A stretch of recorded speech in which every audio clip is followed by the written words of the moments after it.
जय हिंद दोस्तों। Bayern education channel में आपका बहुत बहुत स्वागत है। डेली की तरह आज हम फिर से लेकर उपस्थित हुए हैं जीके और जीएस की क्लास, जो कि इस चैनल पे आपको रोजाना शाम को 7 बजे देखने को मिलती है। यह प्रैक्टिस सेट 28 है। इसके पहले के 27 प्रैक्टिस सेट इस चैनल पे अपलोड हो चुके हैं। डिस्क्रिप्शन में लिंक दिया गया है, वहां से आप लोग सारा वीडियो देख सकते हैं। बता दें, यह जो वीडियो है सभी कॉम्पिटिटिव एग्जाम के दृष्टिकोण से मोस्ट इंपॉर्टेंट होने वाला है। एसएससी जीडी का जो एग्जाम आने वाला है उसमें जीके और जीएस का बहुत सारे क्वेश्चन पूछे जाते हैं, इसलिए इसके एसएससी जीडी के लिए भी यह मोस्ट इंपॉर्टेंट वीडियो होने वाला है। यह एक सुपर फास्ट रिवीजन वीडियो, हम किसी भी क्वेश्चन में ज़्यादा टाइम वेस्ट नहीं करेंगे दोस्तों। इसलिए यह चैनल पे पहली बार आए हैं, चैनल को सब्सक्राइब कर लीजिए। वीडियो अच्छा लगता है तो लाइक करें, अपने दोस्तों में शेयर करें। स्टार्ट करते हैं आज का पहला क्वेश्चन। इसमें 40 क्वेश्चन रहेंगे, 40 सब्जेक्टिव क्वेश्चन रहेंगे, ठीक है ना। बारी बारी से देखेंगे। आपको जिस क्वेश्चन का भी आंसर पता रहे उसको आप लोग कमेंट बॉक्स में कमेंट करके जरूर बताएं और लास्ट में अपना स्कोर भी चेक करें। चलिए देखते हैं आज का पहला क्वेश्चन क्या कह रहा है। क्वेश्चन है, CO2 के अलावा अन्य ग्रीन हाउस गैस कौन सी है। तो ग्रीन हाउस गैस में जो महत्वपूर्ण योगदान देने वाली गैस तो CO2 है। उसके अलावा जो है तो मेथेन गैस, जो कि CH4 इसका सूत्र होता है, CH4 मेथेन गैस इसमें शामिल होती है। अगला क्वेश्चन है दोस्तों, भारत के उच्चतम न्यायालय की केंद्र और राज्यों के बीच विवादों के निर्णयन की शक्ति किसके अधीन रहती है। तो इसके निर्णयन की जो शक्ति है किसके अधीन रहती है, तो इसका सही जवाब हो जाएगा ऑप्शन 2, मूल क्षेत्राधिकारिता के पास ये शक्ति उपलब्ध होती है। नेक्स्ट क्वेश्चन है, सत्यमेव जयते शब्द किस उपनिषद से लिया गया है। तो जो सत्यमेव जयते है तो ऑप्शन 2 इसका सही जवाब हो जाएगा मुंडक उपनिषद। क्या, मुंडक उपनिषद, ऑप्शन 2 इसका सही जवाब हो जाएगा। नेक्स्ट क्वेश्चन है, जब ग्रेफाइट चट्टानें रूपांतरित होती हैं तो उससे क्या बनता है। तो जब ग्रेफाइट चट्टानें रूपांतरित होती हैं तो उससे क्या चीज़ बनता है, तो इसका सही जवाब हो जाएगा ऑप्शन 2, नीस बनता है। क्या बनता है, नीस बनता है। नेक्स्ट क्वेश्चन में चलते हैं, पश्चबंकन सप्लाई वक्र का संबंध किस बाजार से है। तो इसका सही जवाब आपको बताना है कि पश्चबंकन जो सप्लाई वक्र का संबंध किस बाजार से है। तो ऑप्शन 2 इसका सही जवाब हो जाएगा धन बाजार से। किस बाजार से, तो धन बाजार से इसका संबंध माना गया है। नेक्स्ट क्वेश्चन में चलते हैं, सूचना प्रौद्योगिकी में एसोसिएटिव मेमोरी को क्या कहते हैं। तो एसोसिएटिव मेमोरी क्या कहलाती है, इसका सही जवाब आपको बताना है। तो ऑप्शन 3 इसका सही जवाब हो जाएगा कंटेंट एड्रेसेबल मेमोरी कहलाती है, ठीक है, याद रखिएगा। नेक्स्ट क्वेश्चन में चलते हैं, अर्धचालक में उपयुक्त विशुद्धताओं को मिलाने को क्या कहते हैं। तो जो अर्धचालक होते हैं उसमें हम अशुद्धियाँ मिलाते हैं तो उसको क्या कहते हैं, उस मिश्रण को क्या कहेंगे। इसका सही जवाब हो जाएगा ऑप्शन 1, स्नेहत। क्या कहलाता है वो, स्नेहत कहलाता है, याद रखिएगा। नेक्स्ट क्वेश्चन में चलते हैं, क्योटो प्रोटोकॉल का संबंध किससे है। तो जो क्योटो प्रोटोकॉल है उसका संबंध किससे रखा गया है। इसका सही जवाब हो जाएगा ऑप्शन 2, जलवायु परिवर्तन से। जलवायु परिवर्तन से इसका संबंध माना जाता है। नेक्स्ट क्वेश्चन है, स्कोडा जिसने बाजार में अपनी सेडान रैपिड उतारी मूलतः किस देश के ऑटोमोबाइल निर्माता है। जो स्कोडा है तो वो किस देश का ऑटोमोबाइल निर्माता है। इसका सही जवाब हो जाएगा दोस्तों ऑप्शन 4, चेक गणराज्य का। कहाँ का, चेक गणराज्य का, याद रखिएगा। अगला क्वेश्चन चलते हैं, सत्तरिया किस राज्य का शास्त्रीय नृत्य माना जाता है। तो जो सत्तरिया नृत्य है वो किस राज्य का शास्त्रीय नृत्य है। तो इसका सही जवाब आपको बताना है। तो ऑप्शन 3 इसका सही जवाब हो जाएगा असम। असम इसका सही जवाब माना जाएगा। अगला क्वेश्चन है, यदि किसी राज्य के विधानमंडल में बजट गिर जाता है, क्या होता है, बजट गिर जाता है तो क्या होता है, तो उससे आपको बताना है। इसका सही जवाब हो जाएगा ऑप्शन 3, मुख्यमंत्री सहित मंत्रिपरिषद को त्यागपत्र देना पड़ता है। यदि किसी राज्य के विधानमंडल में बजट गिर जाता है तो मुख्यमंत्री सहित मंत्रिपरिषद को त्यागपत्र देना होता है। अगला क्वेश्चन है, निम्नलिखित में से किस अखबार का गांधी जी ने दक्षिण अफ्रीका में संपादन किया था। तो किस अखबार का जो है गांधी जी ने दक्षिण अफ्रीका में संपादन किया। इसका सही जवाब हो जाएगा दोस्तों ऑप्शन 1, इंडियन ओपिनियन जो अखबार था उसका संपादन गांधी जी ने दक्षिण अफ्रीका में किया था। नेक्स्ट क्वेश्चन है, निम्नलिखित में से किस शहर में भारत की पहली जल मेट्रो परियोजना शुरू की गई थी। तो जल मेट्रो परियोजना जो कि भारत में पहली जल मेट्रो परियोजना थी वो कहाँ शुरू की गई थी। तो इसका सही जवाब हो जाएगा दोस्तों ऑप्शन 2, कोच्चि में। कोच्चि में यह शुरू की गई थी। और जो कोच्चि के जो उस टाइम के जो मुख्यमंत्री थे पिनरई विजयन, 2016 की बात है, जुलाई 2016, ठीक है ना, जुलाई 2016 में ये परियोजना शुरू की गई थी। नेक्स्ट क्वेश्चन है, मीबोमियन ग्रंथि किस में स्थित होती है। तो कहाँ स्थित होती है जो मीबोमियन ग्रंथि होती है। इसका सही जवाब हो जाएगा ऑप्शन 1, आँख में, कहाँ आँख में, जो पलकों का किनारा होता है जब हम आँख बंद करते हैं तो वो जब स्पर्श करता है, ठीक है ना, यहाँ पास वो ये मेमोबियन ग्रंथि स्थित होती है। अगला क्वेश्चन है, किस शहर में भारत का पहला डाकघर एटीएम खोला गया था? तो कहाँ खोला गया था आपको बताना है। पहला डाकघर एटीएम, इसका सही जवाब हो जाएगा ऑप्शन ए चेन्नई में। चेन्नई में फरवरी 2014 में। कब? तो फरवरी 2014 में यह डाकघर खोला गया था, जो डाकघर एटीएम है। नेक्स्ट क्वेश्चन में चलते हैं। तो भारत में आर्सेनिक समस्या मुख्य रूप से किस कारण से है? तो आर्सेनिक की समस्या किसके कारण होती है? तो इसका सही जवाब आपको बताना है। तो ऑप्शन 3 इसका सही जवाब हो जाएगा। प्रभावित क्षेत्रों में भूजल का अत्यधिक दोहन के कारण जो है आर्सेनिक समस्या मुख्य रूप से भारत में होती है, ठीक है। अगला क्वेश्चन है, निम्नलिखित में से कौन सा विटामिन पानी में घुलनशील है? तो इनमें से कौन सा विटामिन जो है पानी में घुलनशील माना जाता है? आपको बताना है इसका सही जवाब। ऑप्शन 2 इसका सही जवाब हो जाएगा, विटामिन बी। विटामिन बी और विटामिन सी जो है पानी में घुलनशील होते हैं, याद रखिएगा। अगला क्वेश्चन है दोस्तों, अर्थशास्त्र की दृष्टि से यदि बिना किसी को बदतर बनाए किसी और की बेहतरी संभव है तो वह स्थिति कैसी होती है? तो यहाँ क्या कह रहा है कि यदि किसी को ये नुकसान किए बिना किसी का अच्छा संभव होता है तो वह स्थिति क्या कहलाती है अर्थशास्त्र की दृष्टि से? तो इसका सही जवाब हो जाएगा ऑप्शन 1 अदक्ष कहलाती है। क्या कहलाती है वह स्थिति? अदक्ष कहलाती है। ऑप्शन 1 इसका सही जवाब हो जाएगा।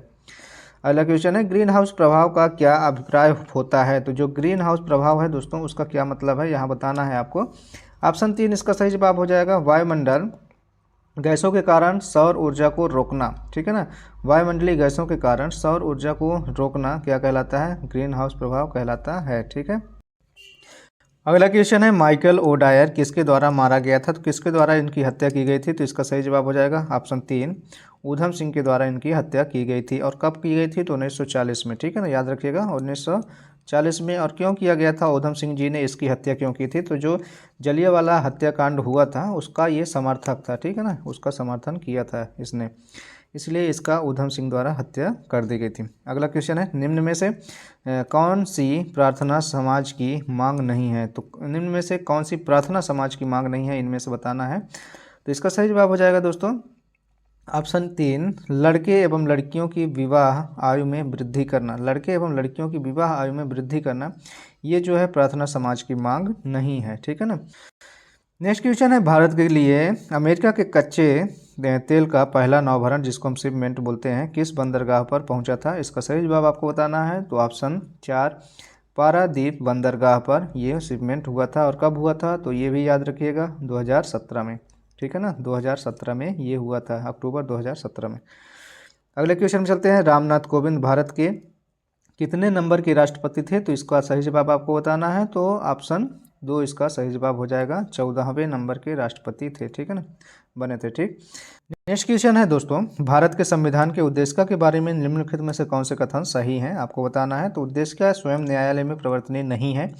बी कथन कह रहा है उद्देश्य उन उद्देश्यों को बनाती है जिन्हें संविधान स्थापित करना और आगे बढ़ाना चाहता है। उद्देश्य उन स्रोतों को इंगित करती है जहां से संविधान अपना अधिकार प्राप्त करता है। अब ये कथन थे, इसका आपको ऑब्जेक्टिव दिया गया है यहाँ। आपका सही जवाब इसमें से हो जाएगा दोस्तों ऑप्शन 3, केवल ए और सी इसमें से सही माने जाएंगे।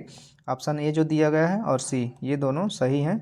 अगले क्वेश्चन में चलें, तो निम्नलिखित में से कौन सा कथन पेटेंट के संदर्भ में सही नहीं है? तो पेटेंट के संदर्भ में बताना है कौन सा कथन सही नहीं है। तो इसका सही जवाब हो जाएगा दोस्तों ऑप्शन, इसमें से कौन सा सही हो जाएगा? ऑप्शन 3 इसका सही जवाब होना चाहिए। ऑप्शन 3 वह अत्यंत समय के लिए किया जाता है, यह एक सही जवाब नहीं है, ठीक है ना। वह अत्यंत समय के लिए नहीं किया जाता, ये सही जवाब होना चाहिए, लेकिन इसमें लिखा है वह अत्यंत समय के लिए किया जाता है, इसलिए यह एक गलत जवाब है, इसको हमको चयन करना था। नेक्स्ट क्वेश्चन है दोस्तों, ब्रह्मपुत्र नदी अपने स्रोत से लेकर डेल्टा तक गुजरती है तो किन किन देशों से होकर ये गुजरती है? इसका सही जवाब हो जाएगा ऑप्शन 3 चीन, भारत एवं बांग्लादेश से होकर ये नदी गुजरती है। अगला क्वेश्चन है, निम्नलिखित में से कौन सा देश भारत की सीमा से नहीं लगता है? तो इनमें से कौन सा देश ऐसा है जो भारत की सीमा में नहीं है? इसका सही जवाब आपको बताना है। तो ऑप्शन 2 जो वर्मा है ये भारत की सीमा में नहीं लगता, बाकी चीन, ताइवान और भूटान ये तीनों देश भारत की सीमा से जुड़े हुए हैं। अगला क्वेश्चन में चलें, निम्नलिखित गैसों में से कौन सी गैस बायोगैस संयंत्र में उत्पन्न नहीं होती? तो बायोगैस संयंत्र जो होता है उसमें ऐसी कौन सी गैस है जो उत्पन्न नहीं होती है, आपको चयन करना है। तो ऑप्शन 1 CO कार्बन मोनोऑक्साइड जो होती है, ये गैस जो है बायोगैस में बायोगैस संयंत्र से उत्पन्न नहीं होती। ये वाहनों से उत्पन्न होती है, वाहनों के धुआं से उत्पन्न होती है, ठीक है ना। बाकी ये तीनों गैस उत्पन्न होती हैं, ठीक है, बायोगैस से। अगला क्वेश्चन है दोस्तों, GST लागू करने वाला पहला देश कौन सा था। तो सबसे पहले GST कहाँ किस देश में लागू किया गया, तो इसका सही जवाब हो जाएगा ऑप्शन 2 फ्रांस में। सबसे पहले फ्रांस में लागू किया गया। और पूछा जाता है कब लागू किया गया, तो 1954 में। सबसे पहले 1954 में फ्रांस देश में लागू किया गया था GST। अगला क्वेश्चन है, सर क्रीक विवाद किन दो देशों के मध्य है। तो सर क्रीक विवाद जो था वो किन देशों के मध्य हुआ था, तो इसका सही जवाब आपको बताना है। तो ऑप्शन 1 भारत और पाकिस्तान के मध्य हुआ था, याद रखिएगा। अगला क्वेश्चन है, क्लोरीन गैस का उपयोग निम्नलिखित में से किसके निर्माण के लिए किया जाता है। तो जो क्लोरीन गैस है तो किसके निर्माण में इसका उपयोग किया जाता है, तो इसका सही जवाब हो जाएगा ऑप्शन 3 ब्लीचिंग पाउडर बनाने के लिए। नेक्स्ट क्वेश्चन है, यदि क्रिप्टॉन की परमाणु संख्या 36 है, कितनी है 36 है, तो इसकी इलेक्ट्रॉनिक विन्यास कितना हो जाएगा। तो क्रिप्टॉन का यदि परमाणु संख्या 36 है तो इलेक्ट्रॉनिक विन्यास तो आप सभी को इसका आइडिया होगा कैसे करते हैं। तो इसका सही जवाब हो जाएगा ऑप्शन 2 2 8 18 और 8 2 8 2 10 10 8 18 2 36 हो जाएगा, ठीक है ना। ऑप्शन 2 इसका सही जवाब हो जाएगा, याद रखिएगा। नेक्स्ट क्वेश्चन में चलते हैं।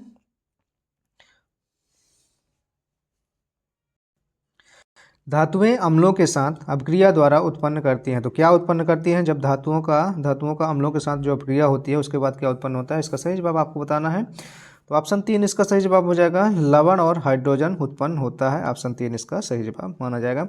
नेक्स्ट क्वेश्चन है, ग्लोबल हंगर इंडेक्स निम्नलिखित में से किसके द्वारा प्रकाशित किया जाता है। तो ग्लोबल हंगर इंडेक्स जो है किसके द्वारा प्रकाशित किया जाता है, तो इसका सही जवाब हो जाएगा option 2 international food policy research institute के द्वारा ये इंडेक्स जो है प्रकाशित किया जाता है, ठीक है।